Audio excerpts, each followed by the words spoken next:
یہاں آنے کے بعد میں یقین سے کہہ سکتا ہوں کہ انشاءاللہ اللہ کے فضل و کرم سے اور آپ کی دعاؤں سے اور آپ کی سپورٹ سے انشاءاللہ مادو لال صاحب آپ کے ایم پی اے انشاءاللہ بنیں گے انشاءاللہ۔ تو میرے بھائیوں، میں نے اپنی زندگی کا بہت زیادہ حصہ پاکستان سے باہر گزارا، لیکن میرا دل،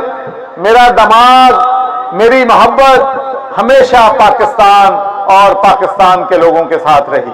میں جب وہاں پر تھا تو کشمیر کی آزادی کے لیے جدوجہد کی، فلسطین کی آزادی کے لیے جدوجہد کی، اور پاکستان میں سرور فاؤنڈیشن کے تحت ہسپتال بنائے، سکول بنائے، کروڑوں لوگوں کو پینے کا صاف پانی دیا، وومن امپاورمنٹ کے تحت 30,000 سے زیادہ ہماری بہنوں کو، بچیوں کو سلائی کڑھائی سکھائی، انہیں جابس پہ لگایا، اور پھر جب پاکستان کو ضرورت پڑی تو میں نے یورپ سے پاکستان کو GST+ لے کے دیا،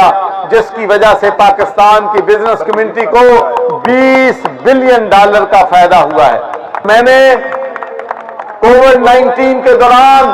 اللہ کے فضل و کرم سے 20 لاکھ سے زیادہ راشن پائے غریب لوگوں میں تقسیم کیے، اور اس کے بعد اب جو سیلاب آیا ہے تو اس میں بھی لاکھوں اربوں روپے کے ہم نے اپنے بھائی جو مشکل میں تھے ان کی جا کے مدد کی، اور مجھے بڑی خوشی ہے اور میں آپ کو یقین دلاتا ہوں کہ انشاءاللہ اس علاقے کی خدمت کے لیے میں خود حاضر ہوا کروں گا۔ میرے بھائیوں،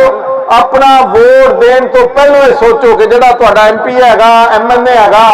کیا وہ سیاست نو عبادت سمجھدا ہے یا سیاست وچ مال بنایا اور انہیں اپنی جیباں بھریاں؟ میں بہت ہی تہاڈا مشکور ہاں، اور انشاءاللہ میں تانوں یقین کرانا کہ اسی جڑی سیاست ہے انہوں عبادت سمجھ کے کران گے۔ اسی اس سیاست نو کرپشن جڑی ہے، انہوں کرپشن نو اسی روٹ آؤٹ کران گے۔